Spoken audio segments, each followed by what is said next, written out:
Okay, well, I think we'll go ahead and get started. Thanks to everyone for joining the webinar this afternoon. I am Lisa Edens. I am the program coordinator for the Colorado Alliance for Environmental Education. And if you're not familiar with CAEE, we are a nonprofit organization that's been around since 1989, and we are a network of environmental education providers who work together in Colorado to advance environmental literacy. And we do this by fostering collaboration, mobilizing support, and driving excellence. And so one of the things that we do is we put on a monthly webinar. And our monthly webinar series is typically the last Tuesday or Thursday of the month. And we try to pick topics that we think are interesting and helpful to our members. So I'm so excited to have Kelly and Corrie today to kick us off for this year.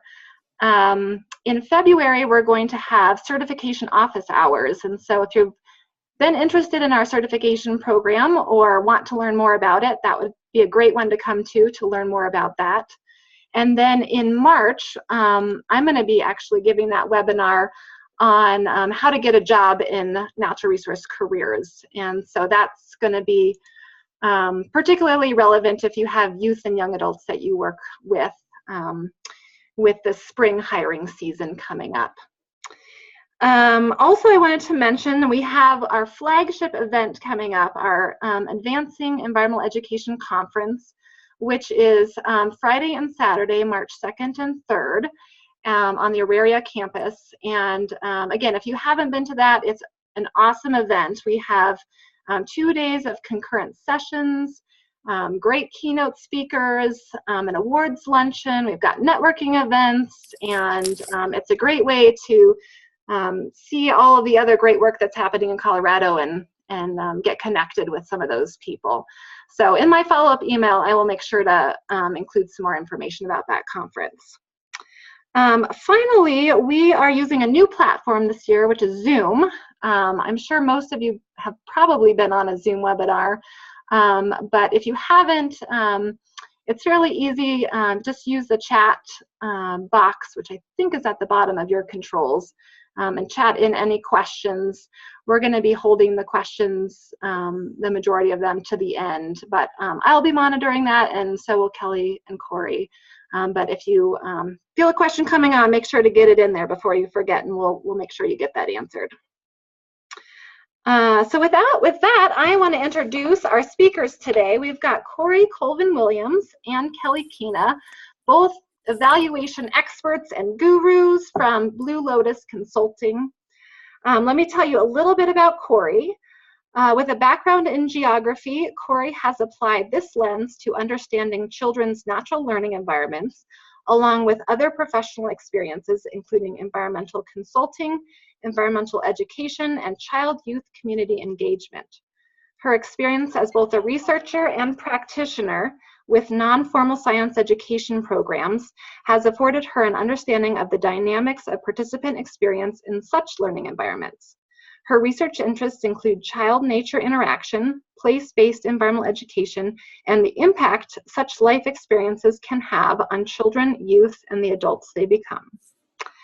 Kelly's background includes field work and administration in environmental education, international study of cultural geography and the environment, formal classroom work as a licensed teacher and instructional coach, 2 honorarium faculty positions working with pre-service teachers in science methods of instruction, and research regarding children's connection to nature in green schoolyards using participatory research methods.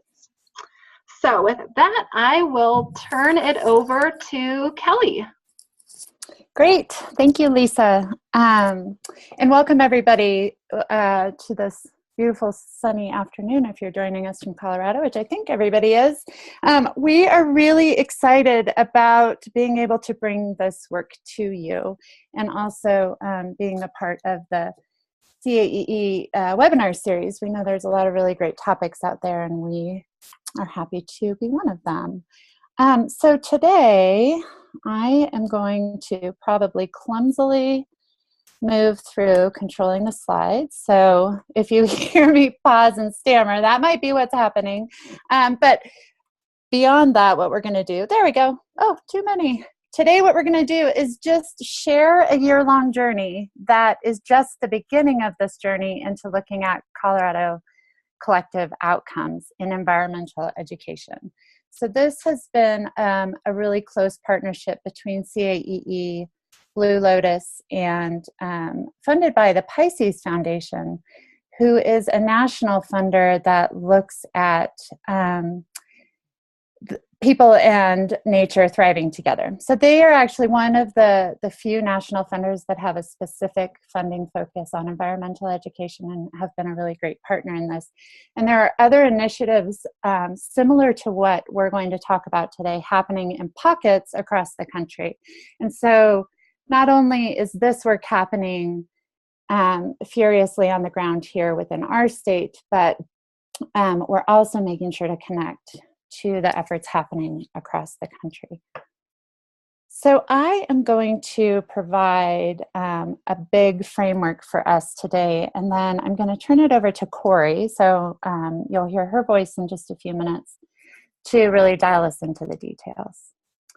All right, so in 2015, the NEAC, which is the National Environmental Education Advisory Council to the EPA, wrote a report to the EPA. And within that report, what was attempted was looking at how all of the work happens in environmental education. And so we looked at this great work done through Stanford and for the NAAEE, and created a graphic that tried to help us conceptualize this vast field and acknowledged what was happening across the field.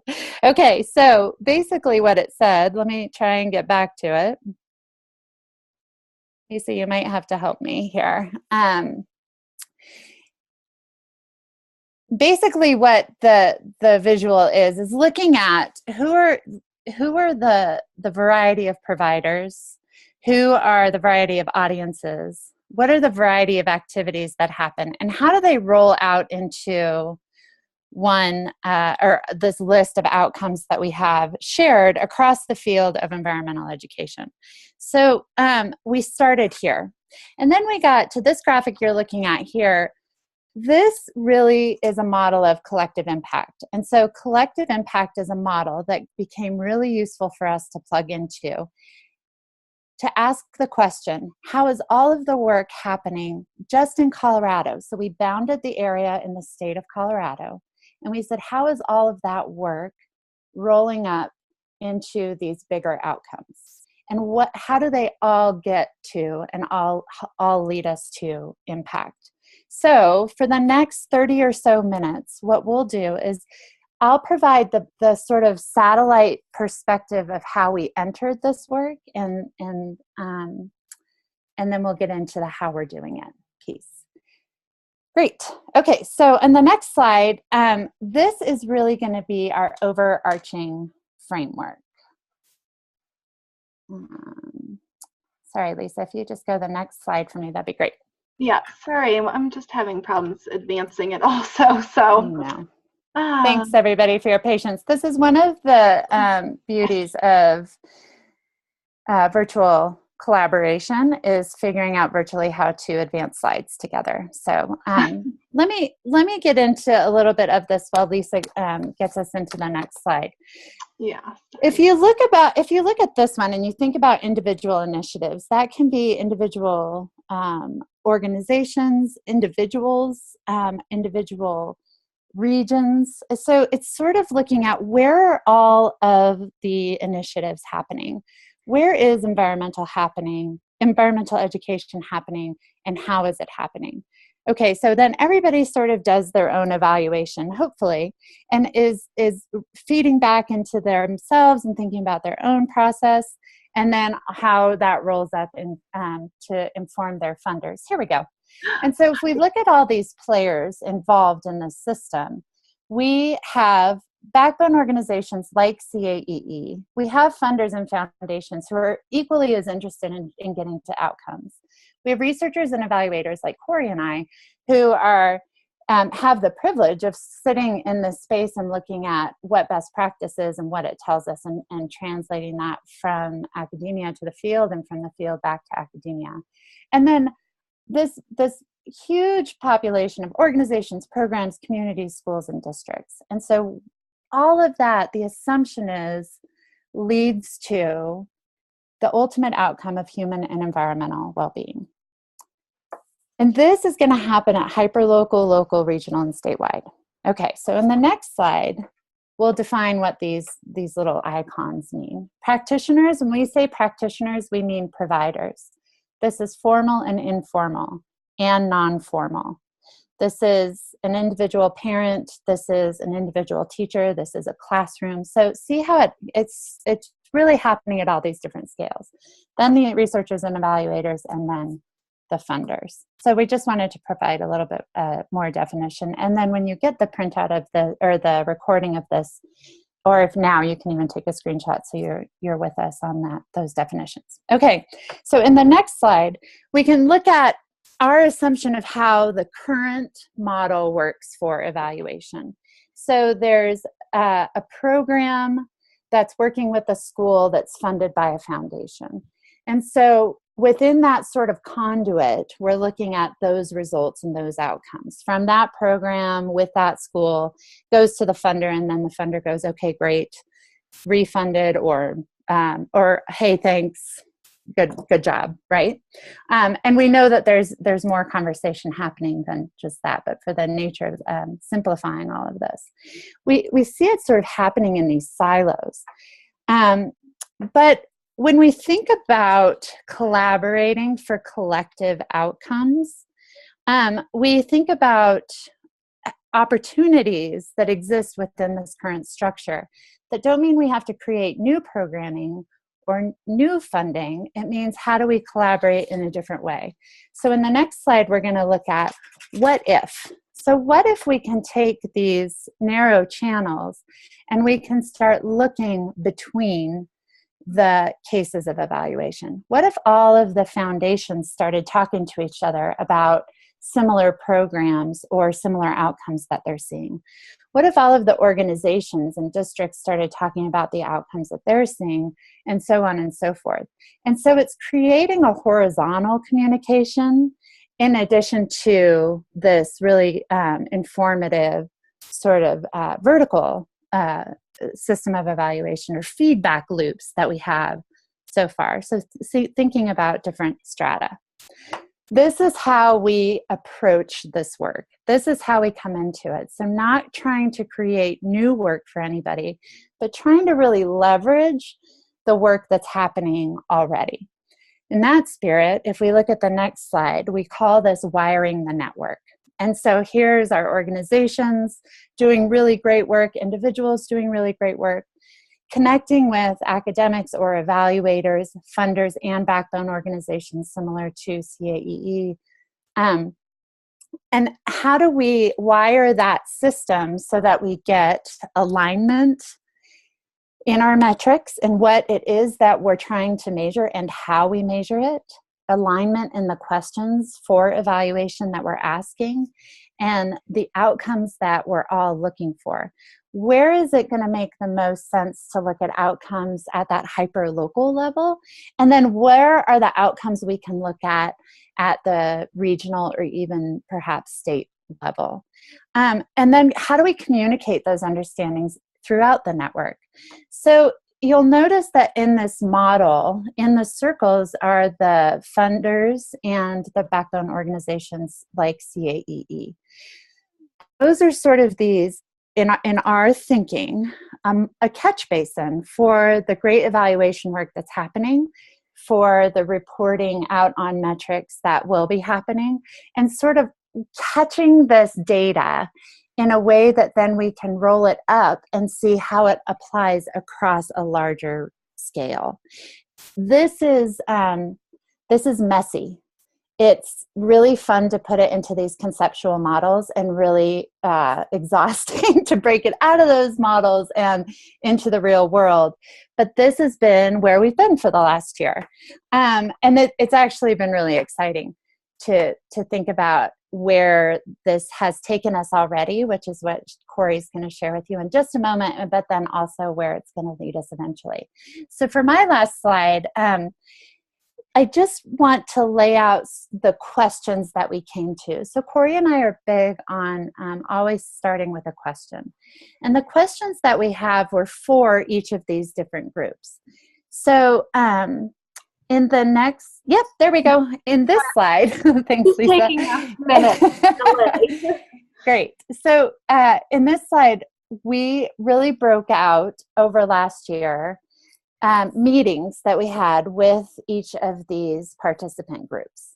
And so the questions that we had for practitioners were, what are you currently evaluating, and what are the priorities for us as a field to evaluate? If you could look out into the field, what would be helpful to understand from a larger scale? So that's what we wanted to know from practitioners. For researchers and evaluators, we were looking for consensus here on where are the metrics, where are the measures, what already exists, how can we leverage some of that work to inform what it is that we want to know, and then what are indicators of overall outcomes? And Corrie's going to talk a lot about this, but thinking of it as what indicates success in this area. So the outcome might be really long-term, but we know that there's indicators that get us there. And then for funders, we really want to get them to the table, and the same table that we're all sitting around, and say, what is it they want to know? And what needs assessments have they done, and what is it that they're looking for? So the goal at the end of this, in several years from now, and we have indicators of our success along the way. But the goal at the end of this is that we can sit down together at a table and talk about common measures that lead us to the same outcomes. So we're all speaking the same language. But then organizations can also arrive at the table with funders and have really meaningful conversations where funders are asking for data and reporting that organizations are equipped and knowledgeable about gathering and know how to report that out. And then we have a system across the field to share all of that learning out. Great. So I am going to turn it over to my wonderful partner in crime, Corrie, and she is going to dial into a bit more of the details that we have and learnings that we've had in the last year. And Corrie, I'm going to try to give you control over the PowerPoint. So let me know if it works for you. Okay. Sorry, everyone, for our technical difficulties, even though we tried not to have them. Great. Thank you, Kelly and Lisa. It's still, let's see, it's still not letting me advance the slides. But this is like a virtual labyrinth. So if your eyeballs are crossing, or if you feel a little dizzy, we are totally there with you. We've been walking through this for a year, so it feels really familiar to us. But we also know that it's complex, but also a really important process to go through to understand the impact of this field and all of the good work that you all are doing. So as Kelly kind of walked you through that 30,000 foot view, I'm going to dive into the process that we actually engaged in here in Colorado. And we began with practitioners last March, and really began with these two questions of where are you in evaluation? What are you currently evaluating? And what do you want to evaluate? And we did this, well, it's still not letting me advance. Let's see. Oh, there we go. Okay, thank you. And we did this with the intention to kind of understand where everybody is currently. We had a pulse based on the organizations that we work with, but we really wanted to understand more broadly where people are and what they're doing in terms of evaluation. So using this process known as trend mapping, and some of you may have participated in this process with us last March, we asked the practitioners about their current evaluation, and then from a really big picture perspective, what should we as the EE field be paying attention to? And through that process, it was really interesting because we found that what people are evaluating is not necessarily what they think we should be evaluating as a field. There was certainly some overlap, and I have a visual that's coming up in a few slides to demonstrate that. There was some overlap, but that was a really interesting outcome for us to understand in terms of where people are. But through this process, what this process helped us do is that it was informed by the community, and ultimately will be for the community of practitioners. It helped us identify themes of consensus that basically we started calling buckets. And these buckets were informed by the literature, by decades worth of research that often suggest what the impacts of EE initiatives are. And so through this process, let's see if it's going to let me, yep, there we go. What we started calling buckets, we were on a phone call with Pisces talking about where we were in the process. And we realized that Jason said, oh, you know, Pisces has these 5 impact areas. And when, you know, they happen to overlap almost perfectly with what we had identified as our buckets. And we thought, well, this is great because this is already being used within the funding community. And since we're trying to work towards a common language, let's not reinvent the wheel. Let's stick with these terms that are already familiar with the funding community and for the most part familiar to practitioners in the field and evaluators and researchers.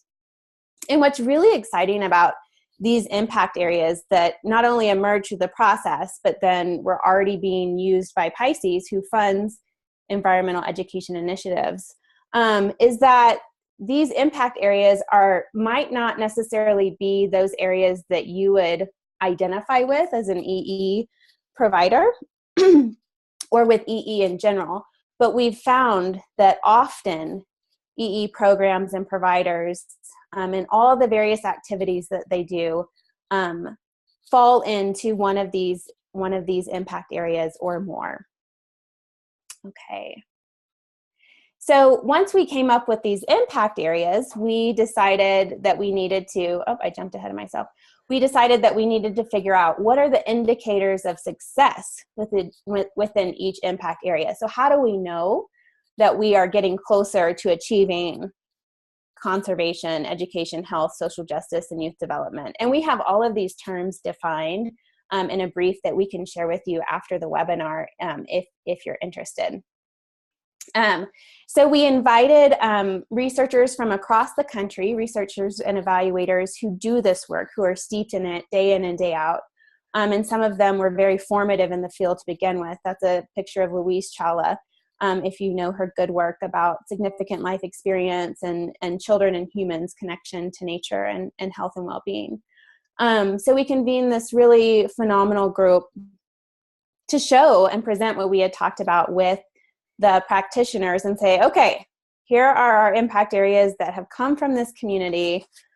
Now we really want to use our understanding of the literature and the research out there and all of the theory and develop indicators. And we thought this was going to be a really straightforward and streamlined process. And when you get a bunch of researchers and evaluators into a room, that hardly ever happens. But it was a really helpful and useful process to see where all of these possible indicators could come from and what all the possibilities were. And so through a two-day workshop, basically, with this group, we looked at the data points for these larger impact areas and wanted to identify these indicators, as I had mentioned. So what are these indicators of success? And what we found was that across the board, across these 5 buckets, we started to see similar indicators emerging. And what we ended up landing on were what we ended up calling leverage points or tipping points or critical mass that kind of ran across all 5 of those buckets. And there we go. So the leverage points that we identified as a group were academic participation, and that just to give you a little bit of background about where that term comes from, is that it initially started out as academic success, and then we felt like that was a little bit problematic, or academic achievement, and so anyway, we landed on academic participation, and we also have a definition for that and kind of how we came to that. So if you're wondering what all of these terms mean specifically, or the context that we use them in, again, we can share that brief with you to give you a little bit of background. Access and connection to nature, civic and community engagement, diversity, equity, and inclusion, and relevancy, cultural relevancy, well-being, and then workforce and green jobs. And we found that all of those data points, all of those indicators, again, were emerging in all of the 5 impact areas. Okay. Let me make, whoops. Okay. So how could we make all of this work in the real world? How could we make sense of this? What we decided to do was develop a crosswalk table. And what you see at the top, highlighted in kind of that dark teal color, are the 5 impact areas: conservation, education, health, social justice, and youth development. And then running along the left-hand column are the leverage points. Academic participation, access, connection to nature, so on and so forth.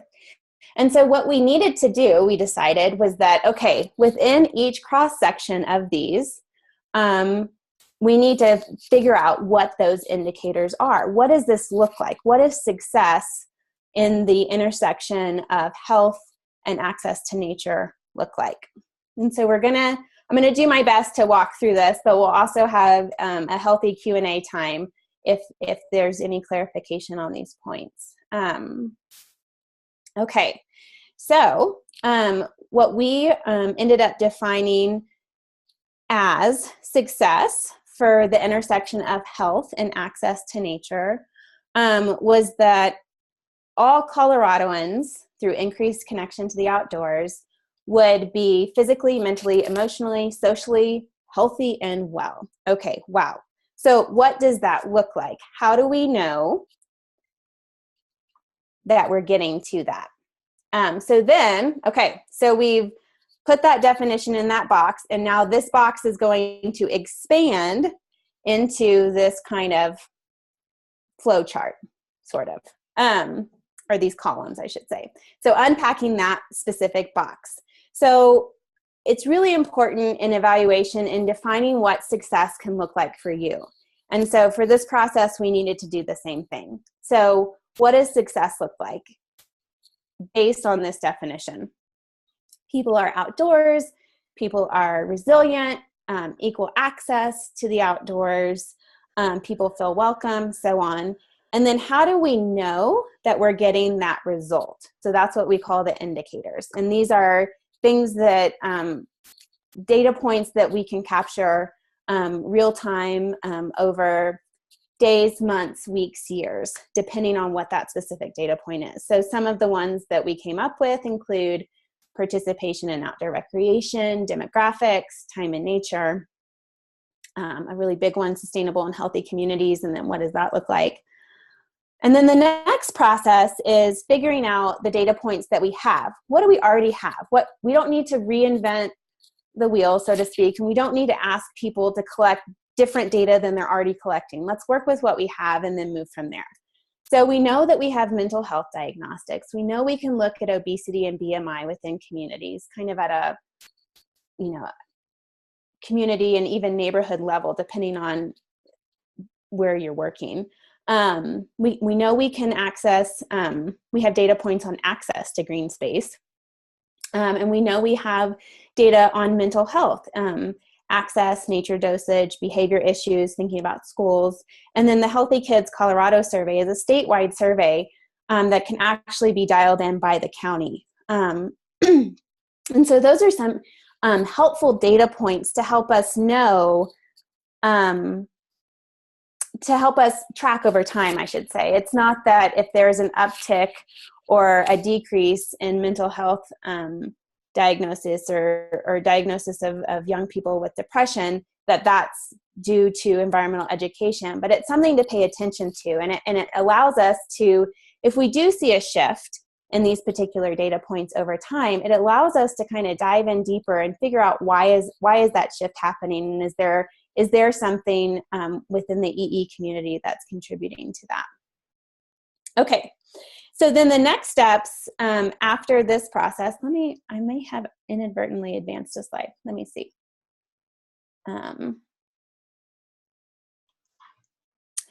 There we go. So the next step that we're involved in for this year is figuring out the data points we need, and then developing a really solid plan to capture those data points. And that's where you as practitioners come in to help us do that.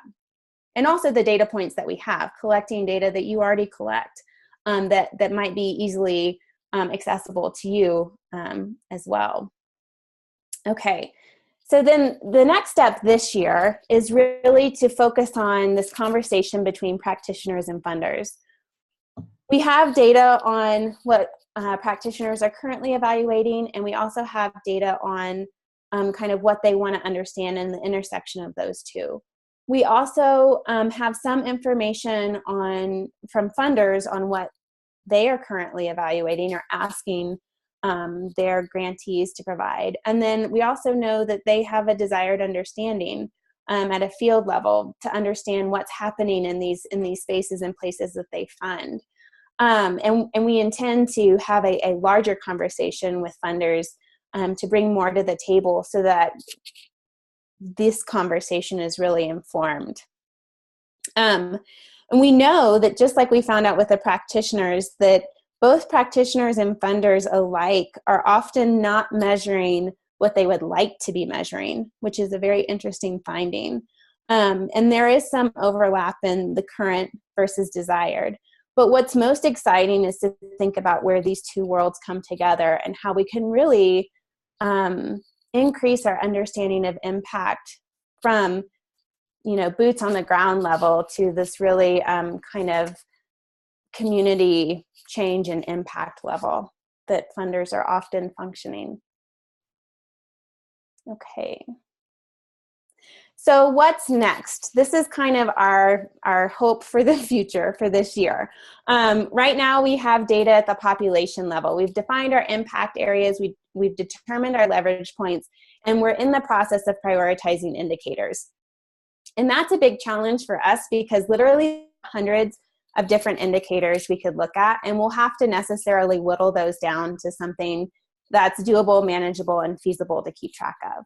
And once we do that, we really feel like the rest, we're hopeful that the rest will fall into place and get us to this space of collaboration with practitioners and funders and evaluators. And so we'll have this accumulation of baseline data, and then we'll have this data management plan that kind of puts us on track for the future. And then at a very organizational level, that's where we come to all of you. And we have these kind of multi-year strategies. What data points are we collecting that will hopefully roll up into impact? Okay. And so with that, I know that's a fire hose of information on this process, but we really appreciate the opportunity to share this with you. So we'd like to open it up to comments or Q&A time. And I also want to mention that we will be doing a presentation on this at the conference. If you didn't get enough today, we'll be diving into it even further with a panel talking through these important initiatives. So thank you. And I think Lisa is going to help field some questions. Yes, thank you, ladies. And sorry again for the few glitches that we have. I'm not seeing any questions so far. Oh, here's one coming in from Vicki. How much of the Unpacking the Box rubric or indicators do you have completed, and how can we access these? Yeah, we have, let's go back to that slide. We have what we have done to date in the brief that I mentioned, and we are still in the process of whittling those down. But we will share the most recent brief that we put together with all of you. I think Lisa has all of your email contacts, so we can send that out so that you all have access not only to the definitions, but to those indicators as well. Yeah, and we have, so for each of the impact areas, we looked across indicators that would be readily available. So starting with what is manageable and feasible. And so when you see that brief, that's what's reflected in there. And so the initial reaction is sometimes, oh, but this is missing. And as Corrie said, there were so many indicators that shook out in each box. And so we prioritized those based on, and we did this with help and support of practitioners who were involved in the first meeting. We shook out the priorities for the indicators that would be most readily available. And so we can start somewhere. And so that's what that's going to reflect as well. But this is definitely an ongoing process. Great, and if anyone else has questions, please start chatting those in. I had a question just about your timeline, and when you were talking about filling in some of those other boxes, do you guys have a timeline for what you're working on, filling in those gaps? We do. We are using this year. We learned a lot in the first year about the timeline for this. We learned about the messiness of this. It was something, again, that we knew but really felt once we started digging in. This is work where you feel like you're on really solid ground until you go to take the next step. So the work that we're doing at the beginning of this year is firming up those priorities. And then we'll be starting to look at the data points. Corrie, I don't know if you still have control. Can you go back to the slide with the unpacking the box slide? Oh, sure. I think, and jump in too if so we're looking at the data points we need in the data development plan. And so this year is really about taking it, and you may have noticed that we're working necessarily at this sort of population level. And then how do we take this down to what's manageable at the organizational level? So that's the other piece of our work this year. And having continued meetings with practitioners, funders, and researchers and evaluators to serve as member checks throughout this entire process. So on that note, if this is something that really lights you up and is something that you personally or your organization or your region is interested in getting more involved in, we'll have in-person opportunities to move to the next step. So our intention is to move cohesively as the field as we go through this process. And so we will, CAEE will be making sure to send out those notifications. And just now that hopefully this is on your radar, you'll see where these are. There are more opportunities to connect and participate. Great. There's a couple other questions that have come in. One is, it looks like your indicators are mainly outputs. Do they also include outcomes? And can you give us a few examples? Yes, that is a good point. A lot of where we've started is at that population level data and kind of the lowest hanging fruit for the time being. But we definitely are focused on outcome data. So the difference between outputs is like numbers and percentages, and then outcomes are more long-term in terms of like attitudes, beliefs, behaviors, kind of that impact on experience, that impact to the individual, which then rolls up into the community. And so we will be tracking those and paying attention to those as well. And I don't have, trying to think of a good example off the top of my head. I was going to pull up our brief, but we have all of those outlined in the brief that we'll be sending out. And so there's ample examples in there for all of you. Yeah, one, Corrie, that comes to mind is wellness and health and well-being, and thinking about what wellness is and what that means, and some of the outcomes being not only the diagnostic pieces, but reported what are the rates or of reports of perceptions of well-being. So we have like that physiological measure, but then how are people feeling about their well-being based on access, connection to nature, understanding, and all of these other things. So that's why we had to put them in the crosswalk, because then so we could hone in on each other. And then what we noticed is when we started getting to outcomes, and this is that you feel like you're solid ground and then the ground gives way when you take the next step, is we started noticing that the outcomes piece can be identified in multiple impact areas across the board. And so it's trying to keep them organized and separate enough that we can understand them, but also acknowledging that they're also really integrated. And so we do have that in the brief, and would love to circle back after everybody's had some time to look through that and think about that from that perspective, if that makes sense. Great. One more question. Can you talk more about the multi-year strategy phase? How does that look, and what structures would support a cohesive effort towards understanding our industry's impact, and how each of us would play off of each other's understanding of impact to strengthen organizations and communities? That's great. I think that's from Angela. Hi, Angela. Good question. That is a really great question, and a lot of it's still a bit unknown. But our thought and our hope is that, from a very logistical perspective, we create this platform.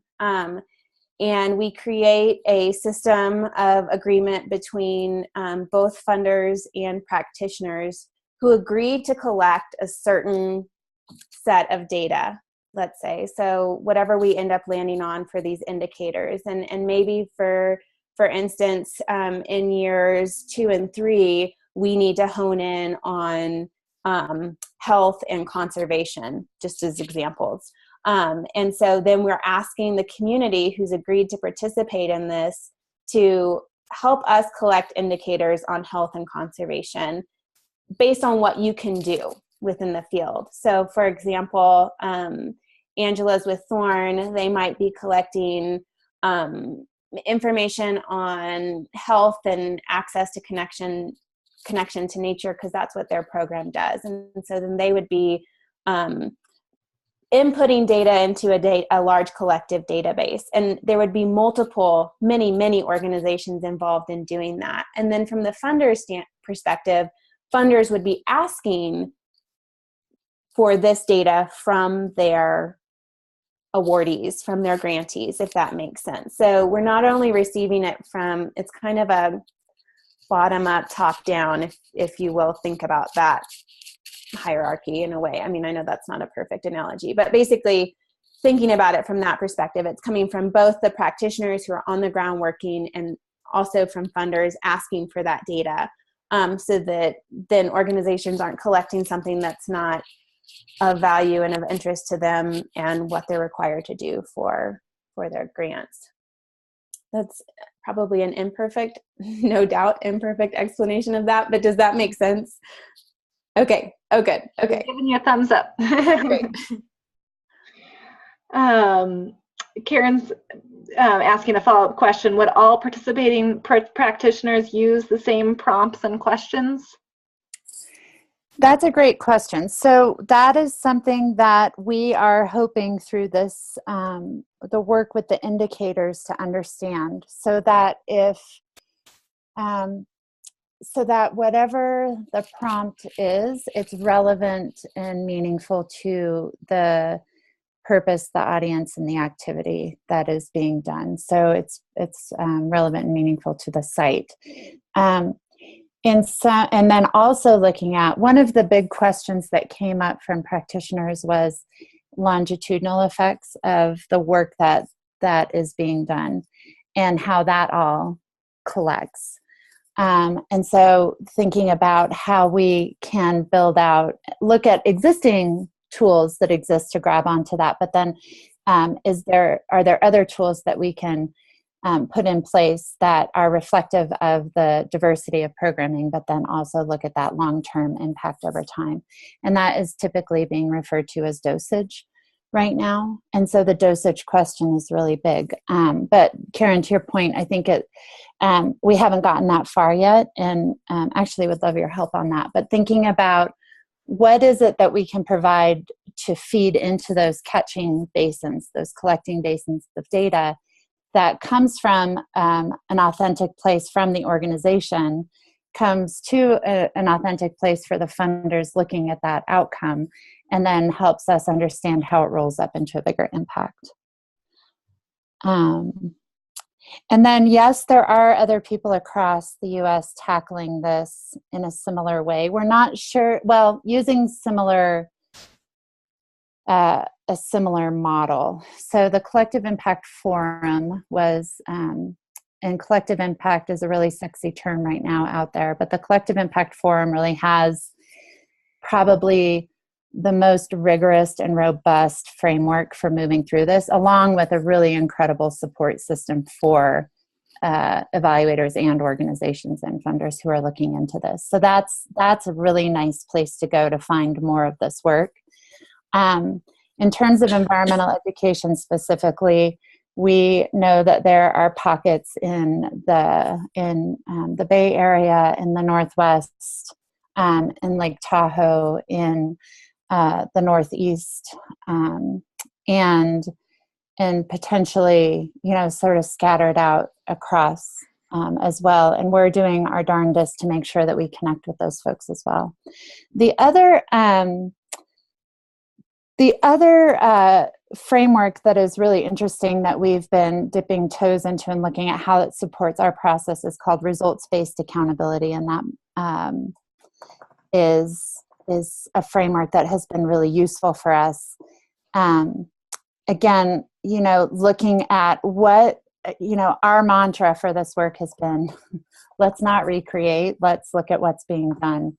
And so we hope that this becomes a model for groups that want to do more of this work. And then, I think Pisces has that hope as well, which is why they're supporting something that's not happening yet on a national level. But then Charlotte Clark at Duke University is also looking this from the academic perspective. So yes, and Vicki, to your point, we're glad that we're not alone in this. Did we get everybody? Bye, Laura.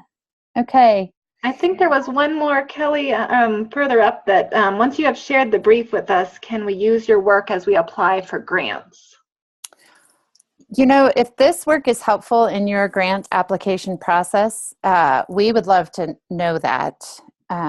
We would really love to know that. This is right now, as long as it's framed in the context of exploratory work right now, I think that's, again, more power to you. And please let us know if you're using it, and if it generates funding for your organization. We'd love to know who that funder is, because we really want everyone at this table, and we have, we're working really hard to make sure funders are equally represented in this, to make sure that what is being asked for evaluation-wise lines up with